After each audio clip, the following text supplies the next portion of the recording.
Ucrania afronta el aniversario más sombrío de la guerra, entre ciudades castigadas, un invierno que parece no terminar. El conflicto no muestra señales de apagarse, mientras Moscú intensifica los ataques contra infraestructuras clave. La Asamblea General de la ONU reclama una tregua. Con esto comenzamos. Los saluda Silvia Cabrera en Berlín. Titulares. El presidente Volodymyr Zelensky afirma que su país ha sobrevivido gracias al coraje y la resistencia del pueblo ucraniano y el apoyo de los aliados.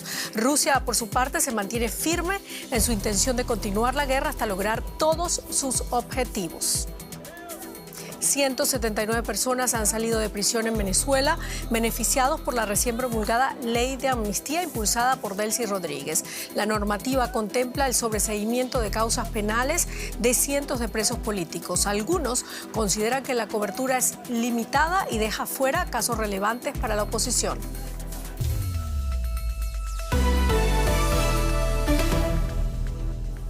Ucrania conmemora 4 años de la invasión rusa con renovadas muestras de apoyo de sus principales aliados, aunque sin señales claras de una salida inmediata al conflicto, el más sangriento en Europa desde la Segunda Guerra Mundial. El presidente Volodymyr Zelensky aseguró que el país está dispuesto a hacer todo lo necesario para lograr una paz sólida y duradera. Sin embargo, las negociaciones impulsadas por Estados Unidos el año pasado no han logrado frenar los combates que han devastado ciudades enteras y forzado el éxodo de millones de ucranianos. El silencio se impone en las calles de Kiev. La actividad se detiene en una ciudad que guarda un minuto de silencio en señal de duelo. Se cumplen hoy 4 años de la invasión rusa. Hasta la capital ucraniana viajaron este martes aliados europeos como el presidente finlandés y la primera ministra de Dinamarca, que se unieron a la presidenta de la Comisión Europea, Ursula von der Leyen, en las conmemoraciones en Kiev. En todo el país hubo servicios religiosos para recordar a las decenas de miles que no consiguieron volver de la línea del frente y perdieron la vida en esta guerra, y homenajes en lugares como Bucha, en los suburbios de Kiev, donde las tropas rusas cometieron en los primeros días de la invasión una de las mayores masacres de esta guerra. Mi hijo que murió en la guerra está enterrado aquí, y no solo hoy. Mi mujer y yo hemos venido aquí todos y cada uno de los días durante estos 4 años. A ellos, al pueblo ucraniano que lleva aguantando todo este tiempo, se ha dirigido Zelensky en un mensaje claro y desafiante para Moscú.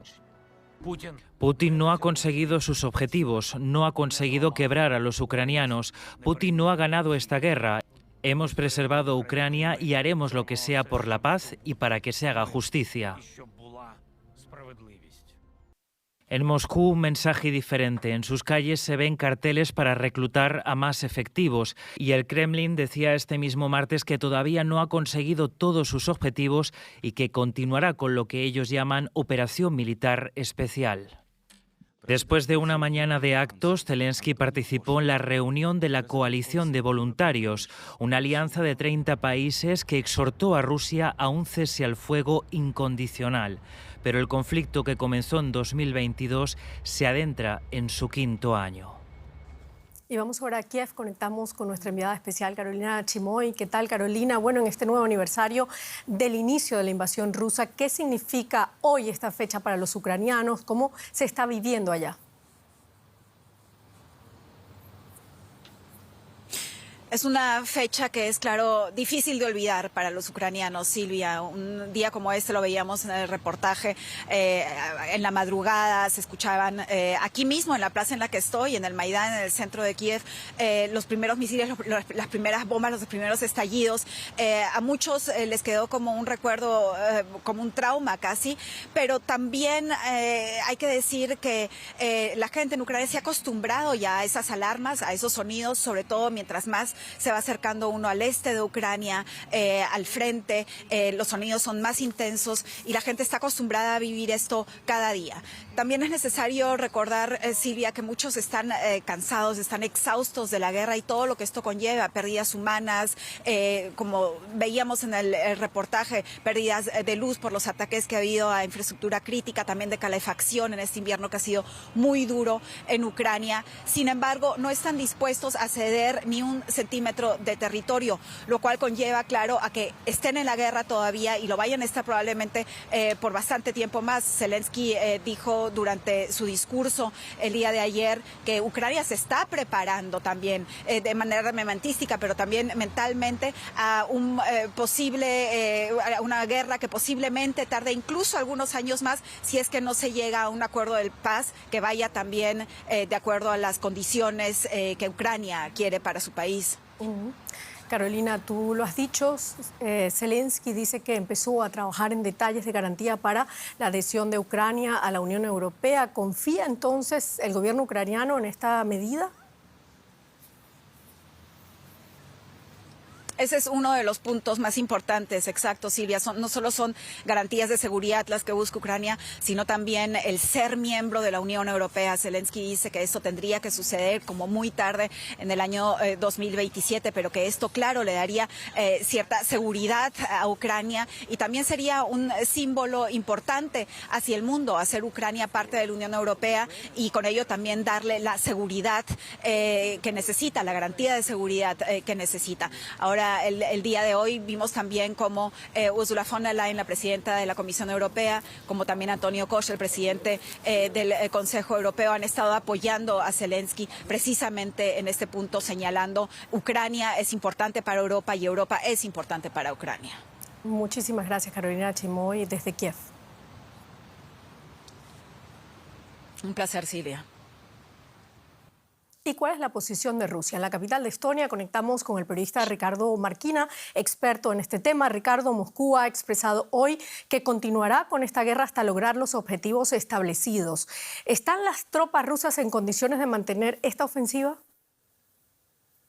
Buenas noches desde el Báltico. Bueno, parece evidente que estos 4 años han pesado. El ejército que atacó Ucrania hace ahora 4 años ha virtualmente desaparecido. Aquellas fuerzas de élite fueron masacradas, pero Rusia ha sabido mantener el flujo constante de voluntarios que firman contratos con el ejército, con el Ministerio de Defensa para luchar en esta guerra.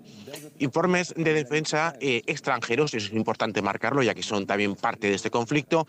Estos informes dicen que ahora mismo Rusia está perdiendo soldados. Esto es, que tiene más bajas entre muertos y heridos que aquellos que ahora mismo firman contratos con el Ministerio de Defensa de Moscú. Así que Rusia estaría teniendo problemas para nutrirse. Pero es verdad que Rusia es un país inmenso, a nadie se le escapa que es el país más grande del mundo y tiene mucha población en el este del país, las zonas más desfavorecidas, a las que puede seducir con altos salarios para ir al frente. Y eso es lo que está haciendo Rusia exactamente, llevar a las clases más desfavorecidas de su país a morir y a matar. En Ucrania, ¿cuánto tiempo podrá hacerlo? Pues seguramente tenga capacidad para unos años más de guerra. Muchísimas gracias, Ricardo Marquina, desde Estonia. Y la presidenta de la Comisión Europea, Ursula von der Leyen, y el presidente del Consejo Europeo, Antonio Costa, arribaron este martes a Kiev para reiterar el respaldo institucional de la Unión Europea a Ucrania en el 4º año de la guerra. Analizamos el tema con María García Sornosa en Bruselas. María, se habla de apoyo europeo, pero ni la presidenta von der Leyen ni Costa han podido escenificarlo con el préstamo europeo de 90.000 millones de euros, más sanciones contra Rusia o una fecha de adhesión. ¿Cómo se entiende esta posición? Sí, Silvia, lo cierto es que la Unión Europea llega a este 4º aniversario de guerra con luces y sombras. Siguen manteniendo su voluntad de ayudar a Ucrania de forma incondicional el tiempo que haga falta. Es ya su principal valedor. Durante estos años ha desembolsado más de 200.000 millones de euros. Pero lo cierto es que hoy von der Leyen y Costa han llegado a Ucrania con las manos vacías. La intención era anunciar desde allí el 20º paquete de sanciones contra Rusia, también ese préstamo de ayuda financiera a Ucrania, pero no ha sido posible por el veto de Hungría. En Bruselas hay mucho enfado porque de alguna forma sienten que Orbán está utilizando a la Unión Europea y a Ucrania de chivo expiatorio de cara a esas elecciones cruciales de abril. Se está trabajando a todos los niveles, tanto a presión con Orbán, también revisando los tratados para solventar la solución lo antes posible. Y lo que sí que hemos visto desde la llegada de Donald Trump es un cierto cambio de mentalidad en los europeos que antes aseguraban que la victoria solo sería sobre el campo de batalla. Ahora no les queda otra que asumir que hay que sentarse en la mesa de negociación, aunque los europeos aquí tampoco tienen una silla. Bueno, pero los líderes europeos insisten y han insistido en que el futuro de Ucrania está en la Unión Europea. Zelensky también lo ha dicho. ¿Se ha avanzado en algo en cuanto a la anexión de Ucrania al bloque europeo? Sí, Silvia, este está siendo últimamente un tema muy espinoso porque Volodymyr Zelensky ha redoblado la presión exigiendo un calendario claro y él habla concretamente de 2027 porque teme que de lo contrario Putin pueda intervenir para bloquear esta entrada como ya hizo con la OTAN. Dice que esta es su mayor garantía de seguridad y los europeos comparten el diagnóstico pero reconocen que no pueden darle una fecha exacta porque al fin y al cabo el proceso de adhesión es un proceso basado en los méritos y eso enviaría un mensaje muy duro a los otros países candidatos. Sí que se están trabajando en vías alternativas, como por ejemplo explorar una membresía intermedia donde Ucrania vaya adoptando los derechos y deberes de ser un Estado miembro de forma gradual según sus reformas, pero es una propuesta que está todavía poco madura. En cualquier caso, la ambición siempre mantienen en Bruselas es que Ucrania sea miembro de la Unión Europea en 2030. Muchísimas gracias, María García Sornosa, desde Bruselas.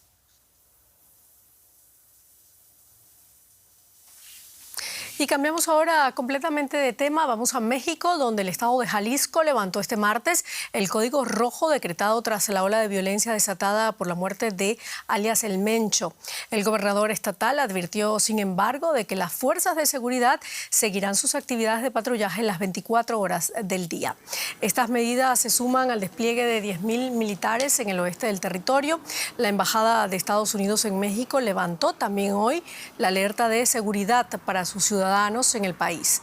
Los negocios y la actividad productiva están reactivándose, así como el transporte público, que opera ya al 70%. La presidenta Claudia Sheinbaum afirmó este martes que no hay ningún riesgo para la seguridad de los visitantes durante el Mundial de Fútbol 2026 en Guadalajara.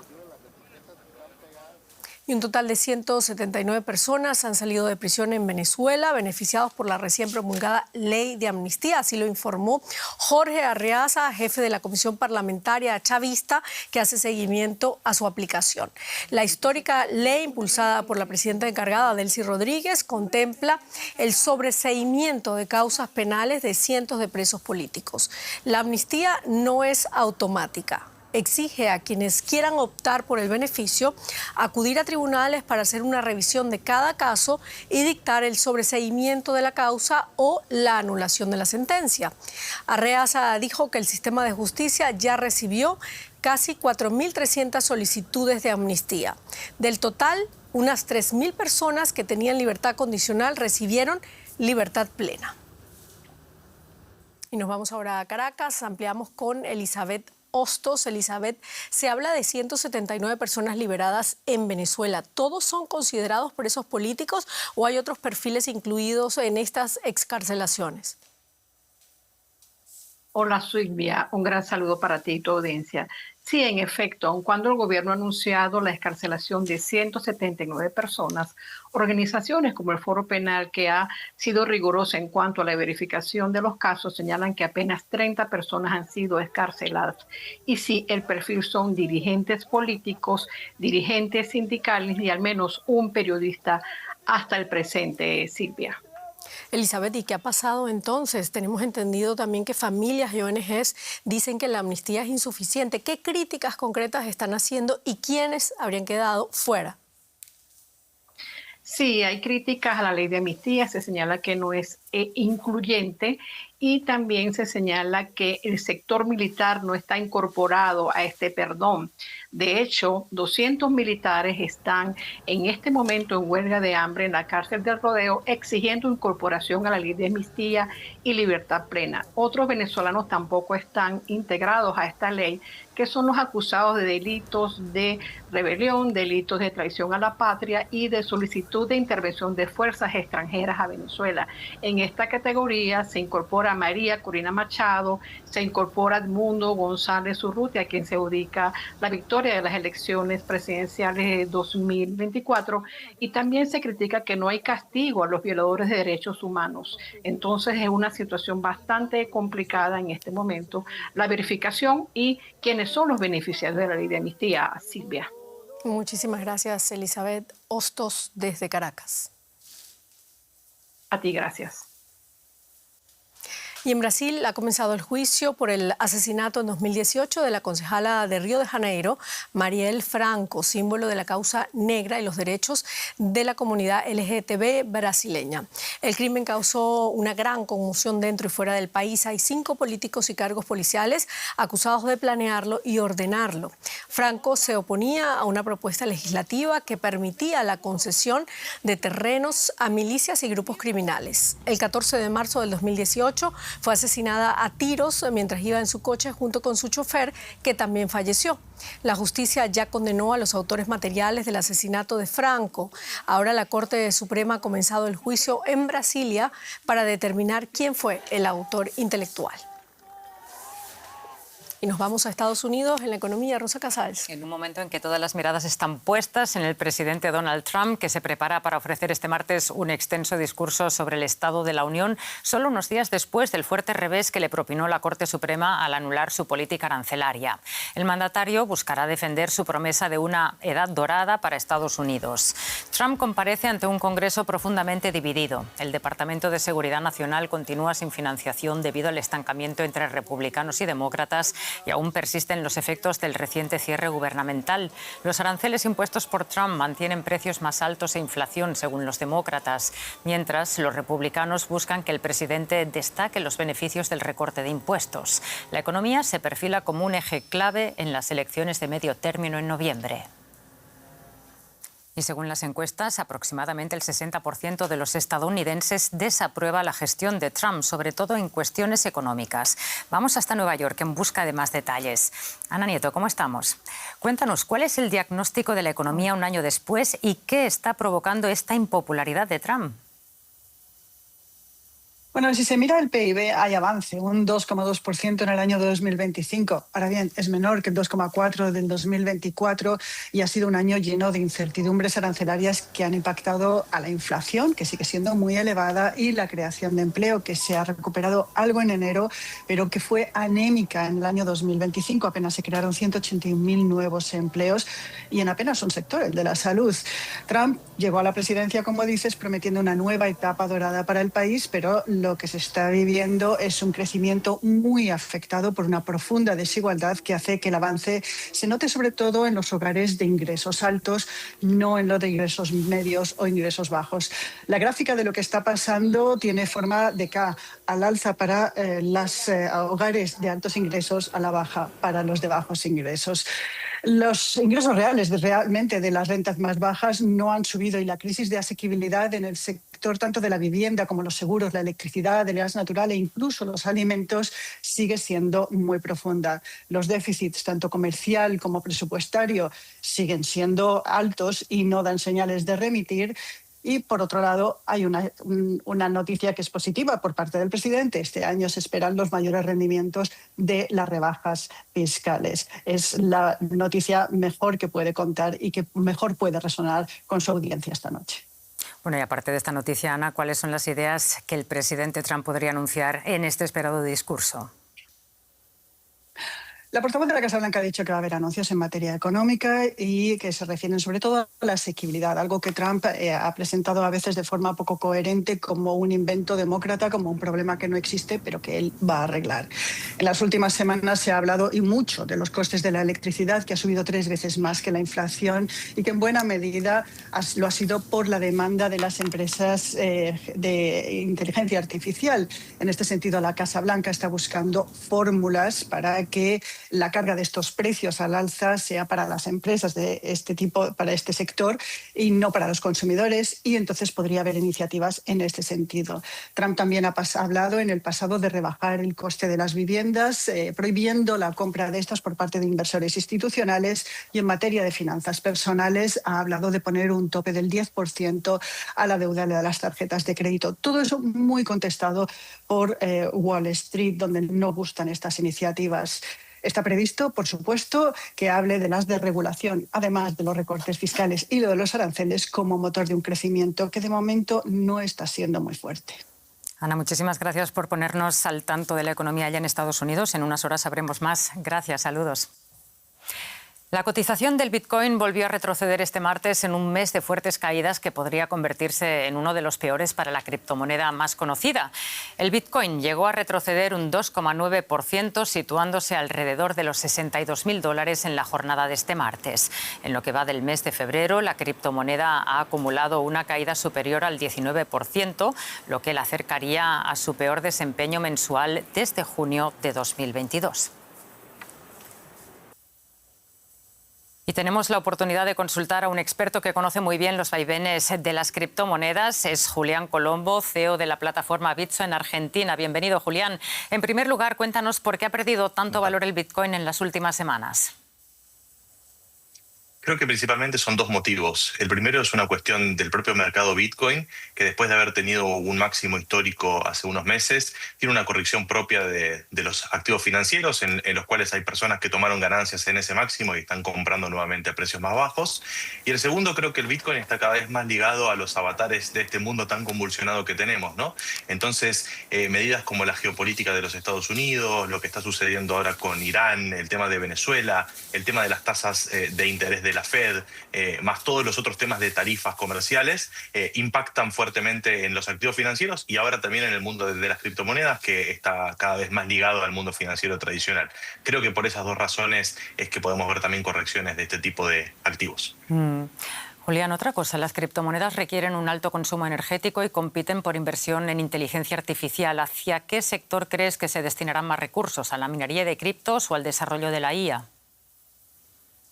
Mira, creo que estamos en un contexto en el que se puede hablar de una suma positiva porque el minado de criptomonedas consume exponencialmente menos energía de la que consumía hace unos años, quizás con la salvedad de que Bitcoin sigue teniendo un sistema un poco más anticuado o que sigue consumiendo un nivel muy alto. El resto de las criptomonedas, todo el mundo de los contratos inteligentes, las finanzas descentralizadas, consumen muchísimo menos recursos de los que consumían antes por mejoras tecnológicas que hubo en el sistema. Entonces creo que están quedando cada vez recursos libres que están yendo hacia ámbitos como el de la IA. Entonces no sé si es un juego de suma cero en el que un sector le quita a otro, sino que creo que hay posibilidades de que ambos convivan y de que se puedan fomentar ambas industrias al mismo tiempo. Trump llegó a la presidencia con una postura pro-cripto y ha promovido políticas favorables a las criptomonedas. De hecho, ¿ha influido esa, digamos, burbuja de expectativas en la caída de este mercado?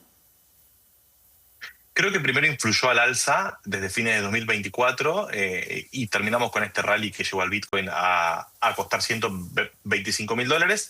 Y ahora lo que hay es también cierta precaución de los mercados, porque ven que también hay intereses en contra de las cripto que están teniendo demoras en el tema de la aprobación regulatoria de las stablecoins o del dólar cripto en los Estados Unidos. Hay muchas discusiones en las que el sector bancario y otros sectores financieros tradicionales están mostrando cierta resistencia. Entonces, si bien las noticias siguen siendo optimistas porque el tema se está debatiendo, se está discutiendo en el Congreso de los Estados Unidos, tenemos reguladores que son amigables en general al mundo cripto, estamos viendo también que no todos los sectores del mundo financiero quieren una regulación positiva para el mundo cripto. Entonces, producto de estas tensiones es que creo que también hay diferentes comportamientos de los actores económicos en el mercado. Interesante lo que nos cuentas. Muchísimas gracias por este análisis, Julián. Saludos. Gracias a ustedes. Y repasamos a esta hora otras noticias económicas internacionales. La multinacional de logística FedEx ha presentado una demanda para reclamar la devolución de los aranceles que pagó después de que la Corte Suprema de Estados Unidos declarara inconstitucional la medida del presidente Donald Trump. Se espera que otras compañías demanden al gobierno por el mismo motivo. En Brasil, el gobierno retiró un decreto que permitía la expansión de las vías fluviales en la Amazonía como parte de un programa de privatizaciones. La decisión se produce tras semanas de protestas de comunidades indígenas que ocuparon también un puerto en el río Tapajós. Los manifestantes sostienen que los trabajos tendrían consecuencias negativas para la calidad del agua y la pesca. La familia Arnault consolida su control sobre el holding de Louis Vuitton al superar el 50% del capital del grupo, exactamente con el 50,01%. Refuerza así su poder en el gigante mundial del lujo en un contexto marcado por la caída del beneficio y de los ingresos del conglomerado en 2025. Y seguimos con más noticias en América Latina, Silvia. En Brasil específicamente, al menos 25 personas fallecieron allí, decenas están desaparecidas y más de 400 se han visto obligadas a abandonar sus hogares debido a las fuertes lluvias que azotaron este lunes y martes el estado brasileño de Minas Gerais. Las condiciones meteorológicas extremas y la crecida de los ríos han provocado deslizamientos de tierra y desplomes de edificaciones, según informa el Cuerpo de Bomberos. Especialmente afectadas han sido las municipalidades de Ubá y Juiz de Fora, ambas caracterizadas por una geografía montañosa con muchas colinas y valles. Equipos especializados de rescatistas se han desplazado a la zona, donde se prevé que las lluvias torrenciales continúen durante los próximos días. El gobierno de Uruguay decretó este martes la emergencia sanitaria nacional por gripe aviar tras la detección del virus en fauna silvestre en 3 departamentos del país. El Ministerio de Ganadería, Agricultura y Pesca de Uruguay informó que la medida implica restricciones al movimiento de aves, la suspensión de eventos vinculados al sector avícola y el refuerzo de los controles de bioseguridad en todo el territorio. Según las autoridades, los casos confirmados corresponden a aves silvestres y por el momento no se han detectado contagios en aves de corral. El gobierno aseguró que activó el Plan Nacional de Contingencia para contener precisamente la propagación del virus y proteger la producción avícola, uno de los sectores clave de la economía de ese país. Vamos ahora con un resumen de otras noticias importantes de la jornada. En Irán, el nuevo semestre universitario ha empezado con manifestaciones contra el gobierno. Las protestas aumentan la presión sobre el régimen islamista tras su reciente represión contra manifestantes que causó miles de muertos y heridos y llevó al presidente Donald Trump a amenazar con intervenir militarmente. El ex embajador británico de Estados Unidos, Peter Mandelson, fue interrogado por sus vínculos con Jeffrey Epstein y quedó en libertad bajo fianza. Mandelson está bajo sospecha de haber transmitido información gubernamental sensible al fallecido delincuente sexual. El ex príncipe Andrés de Inglaterra enfrenta acusaciones similares. Compradores han arrasado con un peluche de orangután de IKEA después de que un bebé mono japonés lo adoptara como su mamá.